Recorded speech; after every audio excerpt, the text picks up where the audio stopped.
You are Locked On Cowboys, your daily Dallas Cowboys podcast. Part of the Locked On Podcast Network, your team every day. Locked on Cowboys. Locked on Cowboys. I am Landon McCool. Nope, I am Marcus Mosher. I wish I was Landon McCool. It's just all back and forth today. I don't know what's going on. It's a topsy-turvy day in the NFL. The Packers lose. The Cowboys lose. The Steelers lose. What's going on, Landon? I'm Marcus Mosher, Landon McCool. We are Locked On Cowboys. Today, Landon, we're talking about the Cowboys' 19-9 loss to the Chiefs. But first and foremost, how are you doing today, sir? I feel topsy-turvy. We just finished watching a defensive slugfest in Kansas City between the Kansas City Chiefs and the Dallas Cowboys.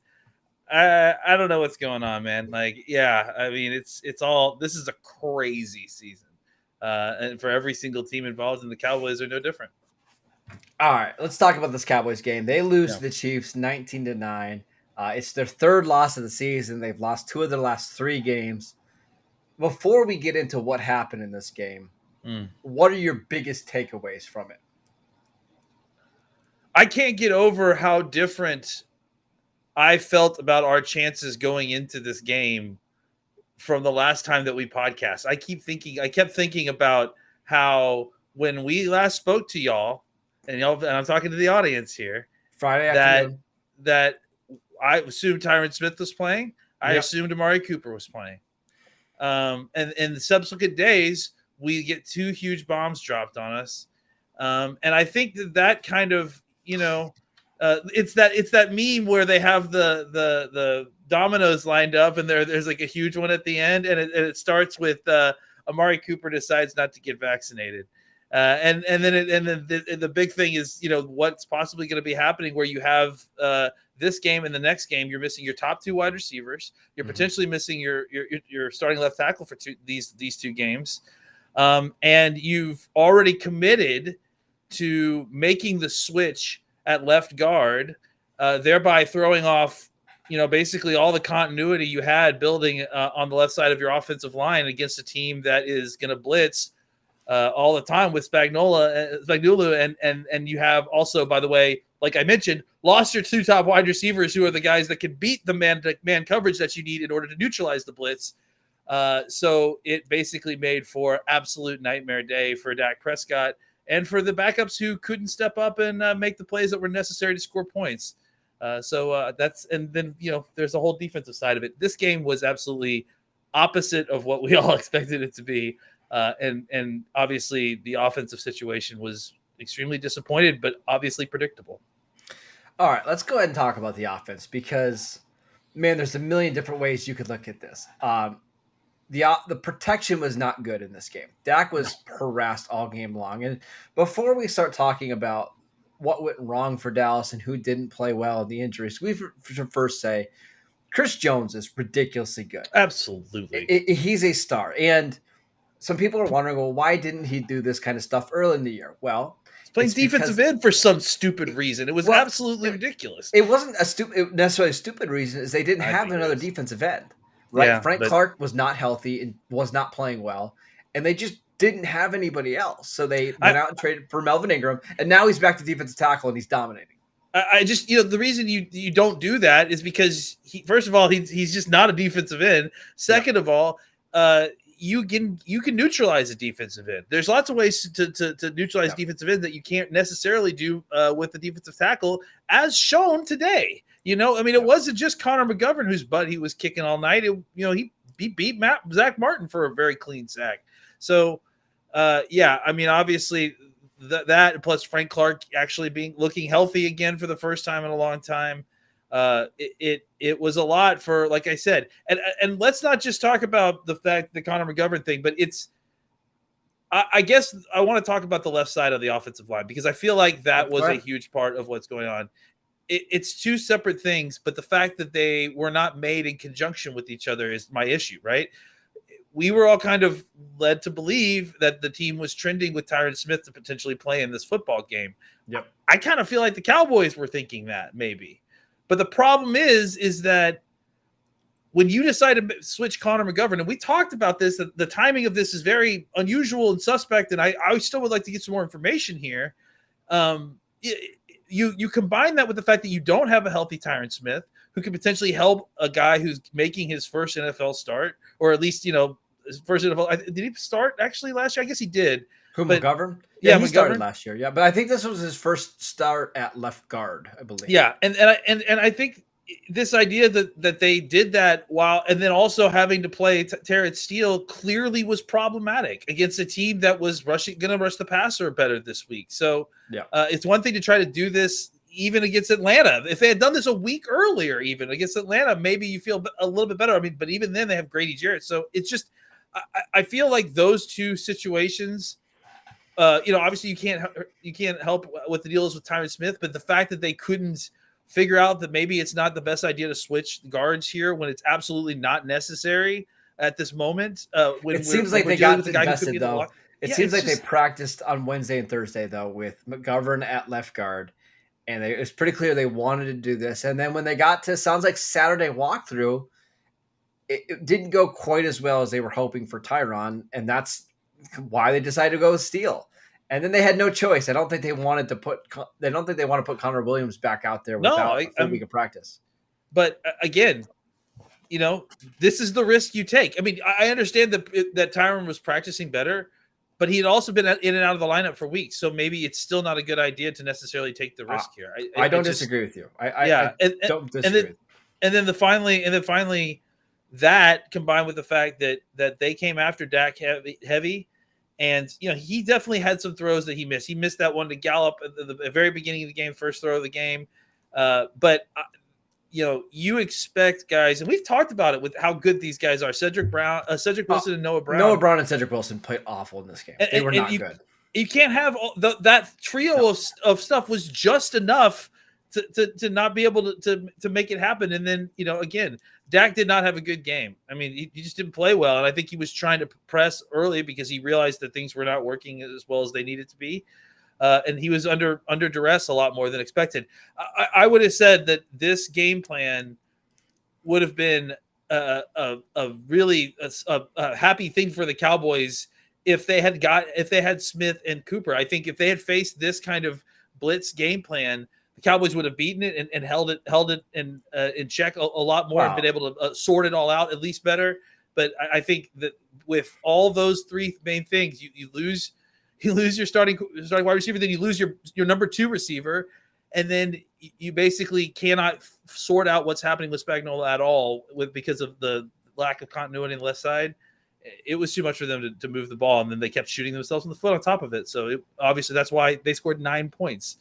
And they in a game that they absolutely could have won when they probably should have won. I want to piggyback piggyback the performance of the defense. Yeah, I want to piggyback off those thoughts because I want to talk about how the offensive line and the injuries at wide receivers actually tie into one another. Oh, yeah. But before we do that, I want to tell you guys about DirecTV Stream. It brings you live TV and on-demand favorites together like never before, which means you can watch your favorite sports, movies, and shows all in one place. And the best part, there's no annual contract. So stop waiting and get your TV together with DirecTV Stream. You can learn more at directtv.com. That is directtv.com. All right. So you could build an argument for whatever narrative you want in this game. Hey, if the protection is better, maybe the Cowboys, maybe guys get open. But if the receivers get open quicker, then maybe the protection holds up because the Chiefs aren't blitzing as much. It's just one of those games where it's absolutely killer to have a bad offensive line performance on top of your top two receivers going out.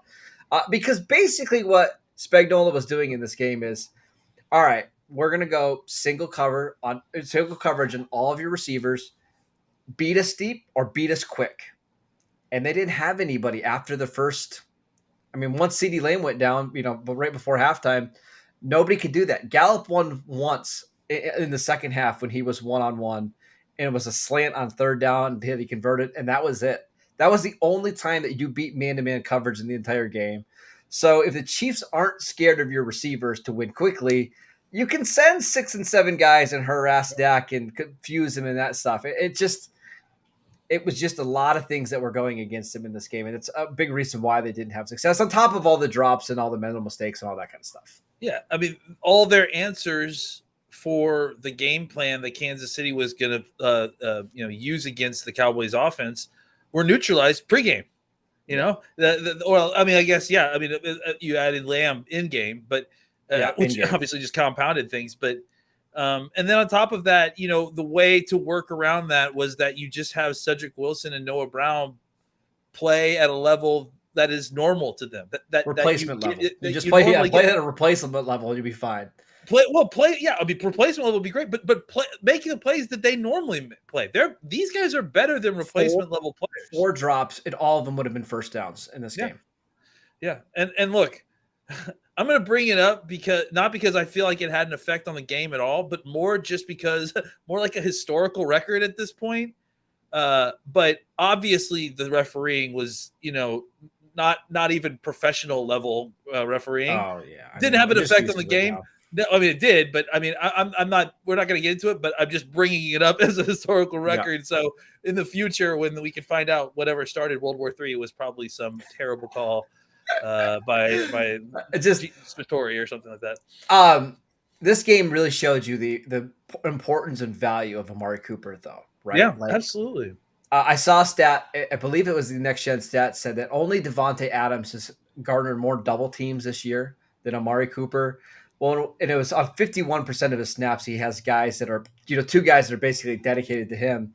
When you don't have to worry about Amari on the outside, it's a lot easier to defend this offense. And I do think, even without Amari, when they had CeeDee Lamb in the first half, they had their chances, right? Like, Noah Brown catches a pass, Michael Gallup. If Dak doesn't overthrow Michael Gallup, I think they would have been okay. It's just, it makes things a lot harder when you don't have that true bona fide number 1 receiver on the outside.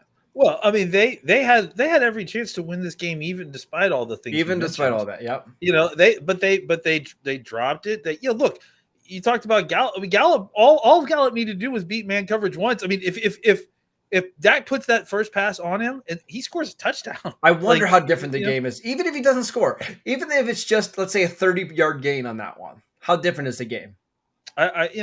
Maybe the tenor's better. I think ultimately you're still dealing with the fact of critical flaw in your original game plan.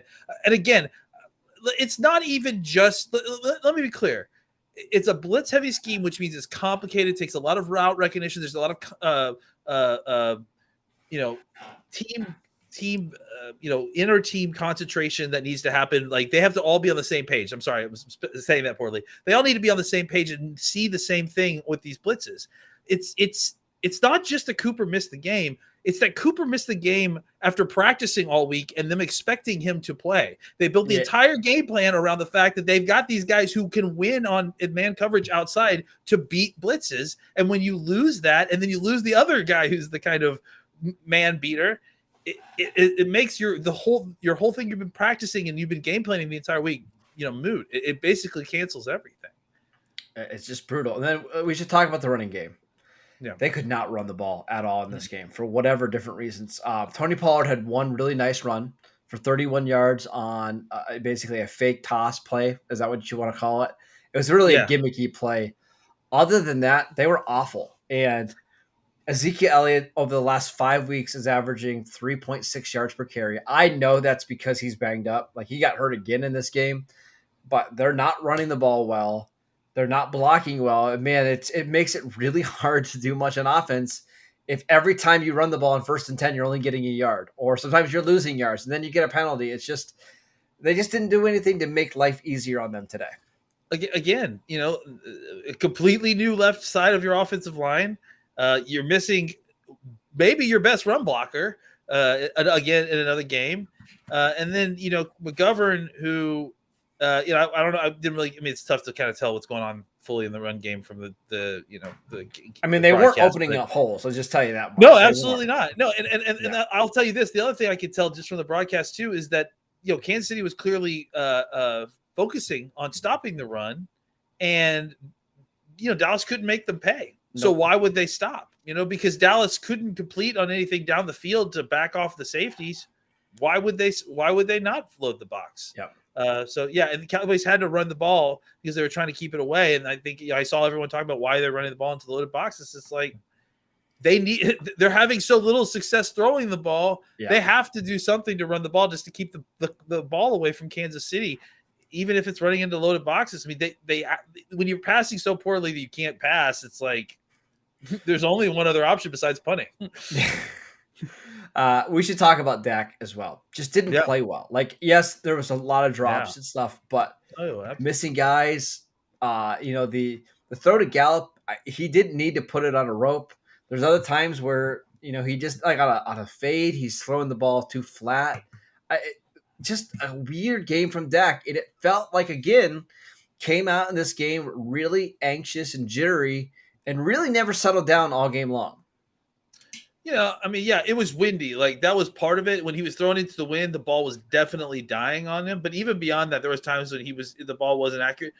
There were also, I mean, there was again lots of times when he was putting the ball on it and they weren't catching it. But yeah, I mean, I feel like there was a certain amount of the hero ball that you were, expecting at a certain point when things weren't going well, and he felt like he needed to be the catalyst of the team. I also think that we're going to go back in these games and watch and see that nobody's open. I mean, that's a big part. You could tell just by the way he was moving through progressions and the way he was in the pocket that, it wasn't like he wasn't getting through progressions or, just by the way he was kind of moving his hips and his eyes, it seemed like he was looking for someone to throw the ball to and he couldn't. And then when he could find people again, like it's just terrible that the times that you saw Kansas City make mistakes, a lot of times were the times the Cowboys were making mistakes. Whether it was a holding call or again the Gallup play. I mean, where the receiver, the cornerback fell down. That's why it was going to be such an enormous play. And then you make the mistake by overthrowing the ball. So Kansas City didn't play fantastic football either. No, we'll get to that in a second. Yeah. But Dallas just, found a way to make mistakes on the same snaps that Kansas City made a lot of their mistakes, which, just means they couldn't capitalize. We should say this about the offense before we move on. I am nervous about them on Thursday because one of the things the Raiders do really well, the Raiders have their flaws, and we'll talk about them later. You're the expert. You're the guy in the know, so everyone knows. Just sort of they've got two fantastic pass rushers that can absolutely wreck a game in Yannick Ngakoue and Max Crosby. And they've got two really good corners in Casey Hayward and Nate Hobbs. So if you're without your top two receivers and now Hayward can follow Michael Gallup, who's going to get open quickly and who's going to block those edge rushers? It could be a lot of the same for the Cowboys on Thanksgiving, and that is concerning. But we'll make sure we talk about that later on in the week. We'll preview that game. We want to continue to talk about this one, Landon. But before we do that, we should tell you guys about BetOnline. BetOnline remains your number one spot for all the sports action this Thanksgiving. Head to our new updated desktop or mobile website to sign up today to receive your 50% welcome bonus on your first deposit. All you have to do is use the promo code LOCKEDON.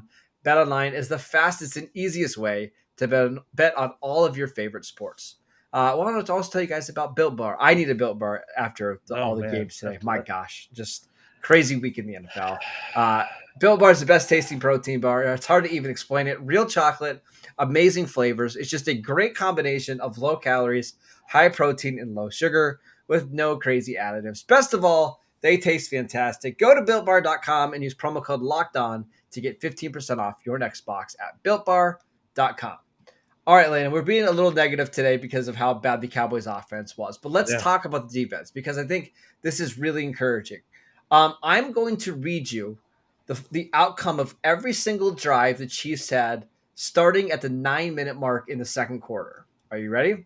Okay, 9-minute mark in the second quarter. So we're talking about what? 20, not even 20 minutes of action. Punts or 5 plays, 29 yards punt. 3 plays minus 1 yard punt. 2 plays minus 3 yards sack fumble. Halftime. 7 plays, 38 yards interception. 3 plays minus 4 yards punt. 7 plays, 41 yards field goal. 7 plays, 40 yards missed field goal. Punt, end of game. That is the Cowboys defense against the Kansas City Chiefs that were 100% healthy on offense today for the first time all season. It was incredibly impressive. I mean, I think, one of the things I talked about with you before we kind of popped on here was that I think all of us were just so much in shock on the way things unfolded in the game that we didn't really take in exactly what was happening on defense. This defense is it's certifiably good. I mean, look, you held a Kansas City team that is healthy and was hitting on all cylinders, certainly last week, to 19 points at home with all their weapons. And they had 13 drives on offense. That's the thing. Yeah. They had 13 drives. Yeah. And you held, and like the fact that you were able to hold them to 19 points on 13 drives without Randy Gregory, without DeMarcus Lawrence, without Gallimore, Joseph had just started playing a couple snaps without Brent Urban too. Without Brent Urban, I think it's incredibly impressive. And I think, look, we did just talk about a whole bunch of negative stuff. I think the offense will figure itself out, obviously. I mean, I don't know if I'm just not sure it's this week. I'm just not sure it's this week. Yeah, exactly. I think we're going to talk about that this week. But I think in the long run, I'm not super concerned about the offense getting back on track because I think they have the players when the players get back. What I'm excited about is where this defense is right now and where this defense is going to be in December when you get a lot of these players back. Because right now, to hold a Kansas City team, look, and on the other side of this, I think Kansas City shouldn't be so excited about this win because, if anything, if I'm a Kansas City fan analytically and I'm looking at this game, I'm going, man, Kansas City had problems with a team that played two shell against them again. I mean, it wasn't like he wasn't getting the ball around, but just only scored 19 points at home. Well, again, with Dallas not having their two best pass rushers, that's concerning for Kansas City, I would imagine. And forcing 3 turnovers. They got 3 turnovers on defense, and they scored 19 points in this game, right? Yeah. So mission accomplished. And I was even talking about it in game. It didn't look good early on, but the Cowboys made the right decision schematically to try to play more two shell, even if it wasn't what they are normally doing, to try to kind of emulate a little bit of what Brandon Staley and these guys are doing, where they're giving you two shell looks up front, and even if they're playing 1 and 3, they're rotating guys down late. I think it obviously it worked against the Chiefs. The game plan was sound. They executed it as well as you can against a team like Kansas City. Obviously the unfortunate part is that they didn't get what they needed from the other side of the ball to win the game. But I think this is as encouraging as anything you can possibly hope to imagine for the defense. The Chiefs scored their second touchdown with 14 minutes left in the second quarter. From that point on, they scored a field goal the rest of the game. That's just and they got the ball at halftime. They got a couple short fields. I mean, their defense played. Considering the opponent, where this game was at, who you were down on defense, my gosh, it's really hard to put. I mean, I'm not putting any blame on them in this game. You hold that offense to under 20 points, and you force multiple turnovers, and you give the ball to your offense. What, it was in plus territory on both plays, right? Both times, yeah. I think, yeah. I mean, my goodness, they played really, really well. Now, can they held Tyreek Hill? You held Tyreek Hill under 9 yards a catch on 9. He had 11 targets. They were just like, we were worried about him getting loose and getting behind the defense, and it really just didn't happen tonight. They executed. They had some missed tackles. It wasn't perfect. The early part of the game was a little rough, but I mean, again, look at who you're playing. This is an offense that was being called unstoppable, a season ago, and it just kind of got its groove back. Had all of its players. And they really weren't able to do much against the defense in the second half. Again, it was the first time all season they've had all 11 starters. Like, this is as healthy as you're going to have. And they have, Clyde Edwards-Hilaire's back. And you can clear Tyreek is healthy. And the offense is coming off a really good game. And they're at home. To only give up 19 points is just fantastic. So I am encouraged about the defense. I do think, you get Lawrence eventually back. You get Gregory eventually back. This defense has a chance to be, I don't want to say special, but a unit that you can feel like, hey, if we need to go out and make a play or get a stop, we feel good that you can actually do that. They're doing that now. I guess that's what's surprising is that at the point, I'm actually expecting them to get off the field. Even when the Cowboys offense wasn't doing it, I was like, the defense is actually they're going to do it. They're going to help us. I actually agree with you. There was a time in this game where it's like, mean, I actually have more faith that the Cowboys defense is going to get a pick six or a strip sack and get the Cowboys in field position rather than the offense because they could not just sustain anything at all. And what a wild turn that's been. I think that's what the big thing is for me. Like, if you're talking about a silver lining here, my feeling about this defense has changed from I don't believe before it happens that they're going to get off the field, they're going to find a way to stop him. I believe that now. I mean, look, they just did it against Kansas City at Kansas City with all their starters. Like, this is the test for your defense, and because we lost the game, we're kind of overlooking the fact that the defense passed their test with flying colors. Now the offense needs to get healthy and get back on track, and suddenly you've got you can have a real juggernaut when going into December. I just want to rewind a little bit to us back in like July and August. We were hoping that the Cowboys defense would be like 22nd or 23rd in the league. And if they could get to average, this is a Super Bowl caliber team. Do you remember these conversations? Yeah. And now it's, hey, they forced 2 turnovers and held the Chiefs to under 20 points. And, the only reason that they were close in that game at all, right? What a wild turn it's been for this defense and the rapid improvement. So I think that is encouraging. It's just, will they ever get, like a 3-game stretch where the offense and defense clicks at the same time? I don't know. We'll see. That's football, everything's pointed. Impossible to know. Everything's pointed towards them being a good team at the end of the season. That is the one thing we talked about, right? Is if they can ever get healthy. That's the thing. If they can ever get healthy. We'll see. And that's obviously part of it. And part of that, I think, is, again, going back into the thought process of why they're being so careful with Tyron Smith, is that ultimately they need these guys to be healthy at the end of the season because that's when this matters. The Cowboys have basically gotten to the point where, they can lose some of these games and still be in the playoffs, but the important thing is to be healthy and playing well in the playoffs. Even if you're not the number 1 or number 2 seed, that is incredibly important, and you definitely want that. You do not want to go to Green Bay, despite what you saw today. You do not want to go into Green Bay and have to play Green Bay in the playoffs. But more important than that is that you have a healthy team that's playing good football in December. And to me, it feels like if we're lucky, we're trending that way. And the gambit was really trying to get this defense to a spot where it could be playing championship level defense by the end of the season. And it feels like this is the first time I felt like, man, if they're doing this with these guys without, like I said, maybe their second and third best defensive players on this team, we may have something by the end of the year. We may have something that's worthy of going some places. But obviously the offense has got to hold up its end of the bargain.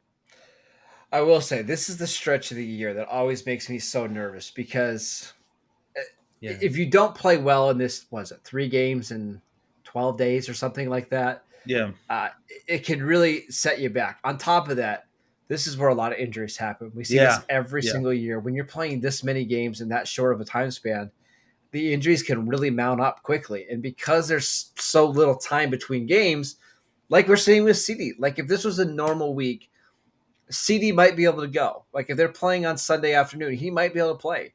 He's out now. He's just not going to be able to play on Thursday. Same with Amari Cooper, right? Because of the COVID protocol. So they've got to figure out a way to get through this 3-game stretch. They already have 1 loss here. Can they get 1 more, 2 more wins against the Raiders and Saints? We shall see.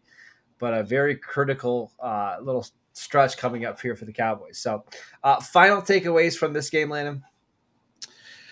I'm disappointed. This is just my take. I'm disappointed in Cooper for his choices. I'm disappointed in how the backups didn't come to play in a way, specifically 1 and 85 and 70.